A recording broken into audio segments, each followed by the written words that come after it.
Então, eu vou fazer um vídeo completando a minha linha de raciocínio. Sabe quando você olha pro céu e tem um avião passando?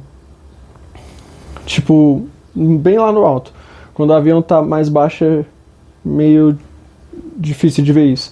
Mas assim, quando o avião tá bem lá no alto, tipo a 1 km de altura, ele tá numa velocidade muito alta. Porque geralmente quando ele tá muito alto, ele tá numa velocidade muito alta. Aí quando ele tá baixo, ele tá numa velocidade mais baixa. Então assim, quando ele tá muito alto, geralmente ele tá a uns 400 km por hora, mais ou menos. Só que aqui, da Terra, a gente vê ele passando bem devagarzinho. Tipo, bem devagarzinho mesmo. Mesmo ele estando a 400 km por hora. Tipo, se a gente tivesse na altura dele, perto dele, a gente ia ver o bagulho passando a 400 km por hora, assim, na nossa frente. Só que aqui da Terra, a gente não percebe muito isso. Aí parece que é realmente bem devagarzinho. Por que isso? Porque é o seguinte. Imagina de que o espaço-tempo, esse espaço entre você e o avião, leva um certo tempo para a luz sair dele e chegar na gente. É como se o espaço-tempo fosse um tecido. E aí a luz tem que ir perfurando esse tecido até chegar na gente. E aí, tipo, cada dedo pode ser tipo 1 cm, ou 1 metro, ou 1 km. Mas assim, de qualquer jeito, a luz tem que perfurar cada centímetro desse tecido. E aí, quanto maior o espaço, mais espessa, mais densa é a densidade temporal, é o espaço-tempo. Aí a luz tem que ir furando esse tecido até chegar nos nossos olhos. É tipo isso, tipo, pra... E aí, enquanto a luz está percorrendo todo esse trajeto, vai se perdendo algumas informações, vai distorcendo a realidade. Então, assim, a forma que a gente está vendo o avião daqui é uma forma totalmente distorcida, porque a luz demorou muito para chegar até a gente. Se a gente estivesse perto dele, a gente estaria vendo ele de uma maneira muito mais fiel à realidade, porque a luz não precisou perfurar tantas camadas de espaço-tempo para chegar até a gente, para essa informação chegar até a gente. E aí a realidade vai ficando distorcida, tanto a sensação de movimento, porque agora parece que ele está bem devagarzinho, quanto realmente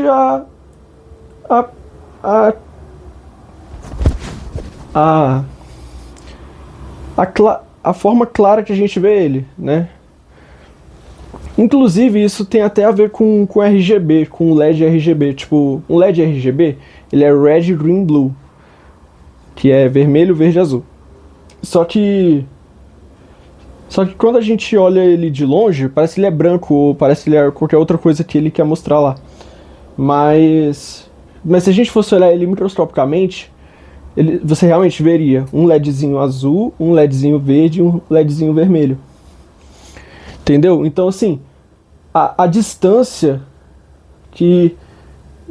da fonte de luz do objeto observado até você vai criando umas camadas de tempo cada vez mais grossas conforme você vai se afastando, que a luz tem que percorrer, e aí ela vai se distorcendo, ela vai perdendo informação, e aí a gente percebe as coisas diferente da forma que elas realmente são. Era isso que eu tava querendo chegar. Só que assim, muita gente vem falar comigo falando que, tipo, já sabe a velocidade da luz, que a luz demora 0,003 nanosegundos. Só que segundo não é o suficiente, porque segundo não explica as coisas.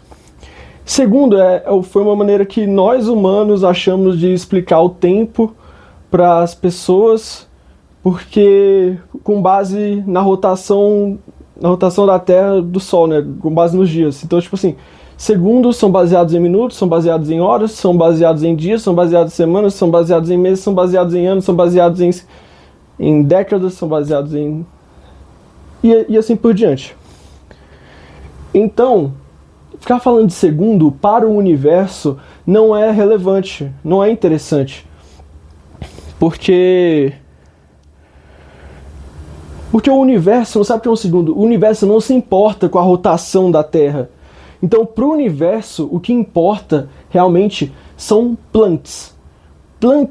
Um Planck é o presente do universo. E a prova de que segundos não é relevante para o universo é isso aqui. Os segundos, da forma que a gente conhece eles, as frações de segundos, eles são sempre com uma potência divisível por 3. Então, assim, o milissegundo é 10 elevado a menos 3. O microsegundo é 10 elevado a menos 6. O nanosegundo é 10 elevado a menos 12. O picosegundo é 10... Não, nanosegundo é 10 elevado a menos 9. O picosegundo é 10 elevado a menos 12. E aí assim por diante, mas sempre adicionando menos 3, menos 3, menos 3. Só que a constante de Planck, do tempo de Planck, ela não se importa com os segundos terráqueos. E a prova disso é porque a constante de Planck ela é 10 elevado a menos 44. Ou seja, se ela fosse se importar com o tempo humano, ou ela seria 10 elevado a menos 42 ou 10 elevado a menos 45. Mas não seria menos 44, porque menos 44 não é divisível por 3. E é por isso que Planck não é sobre a Terra, não é sobre segundos, é realmente sobre o universo, é algo muito maior. Então, assim, a realidade, o presente do universo, ele é um Planck. Só que quantos presentes universais são necessários para nós, meros humanos, presenciarmos o nosso presente? É 6,19 duotringentilhões de Plancks. Que assim, se fosse converter para tempo, daria 33,3641 vezes 10 elevado a menos 12 picosegundos, né? Menos 12 segundos que dá picosegundos. E aí esse aqui é o cálculo que eu fiz para ver o tempo que levaria para... Assim, o que eu tava falando do avião é o seguinte. Enquanto a gente está vendo ele aqui embaixo, na Terra, e ele está viajando a 400 km por hora, entre o tempo que a gente está enxergando ele e o tempo dele, a diferença entre o presente dele e o nosso presente é de 37 milímetros. Ou seja, enquanto a gente está enxergando ele aqui na Terra, bem devagarzinho passando, ele está a 37 milímetros à frente do que a gente está enxergando ele. Tipo, essa é a relatividade do presente. Para ele está 37 milímetros à frente do que pra gente. Entendeu? E isso até tinha uma explicação falando sobre o espaço-tempo com Minkowski, que aí ele mostrava um gráfico que aí, tipo... Aí aqui era o espaço, aqui era a velocidade da luz, aí aqui era o tempo, era um negócio assim, se não me engano. Só que não tem como você ficar separando essas coisas. Essas coisas são juntas. Então, é disso que eu tô falando. Esse tempo que demora para a luz percorrer, ela vai cortando, ela vai perfurando o espaço-tempo, a realidade, ela vai cortando a realidade, e a gente vai vendo a realidade de uma forma distorcida, não é a forma que ela realmente é. Entendeu? E aí esse é o cálculo para saber, esse é um cálculo que já existia, sempre existiu, para saber a diferença entre a realidade do objeto observado e do objeto e do observador. E tipo assim, se fosse converter o que eu chamei de DAT, que é a realidade humana, multiplicasse pela constante de Planck, que é a realidade do universo, que é o presente do universo, daria isso aqui de segundos, só que não é sobre isso. Porque segundos não é interessante para o universo não se importa com segundos. O que é relevante para o universo é realmente a constante de Planck. E o que eu tô falando, o que eu chamo de DAC, não é tempo, é realmente a densidade, é a densidade temporal, é a densidade do espaço-tempo que faz a luz ter que percorrer e perfurando cada camada de tecido até chegar ao observador, e nesse tempo que a luz vai perfurando essa camada, vai se perdendo informação, a realidade vai sendo distorcida, e por isso que a gente enxerga as coisas diferentes da forma que elas realmente são.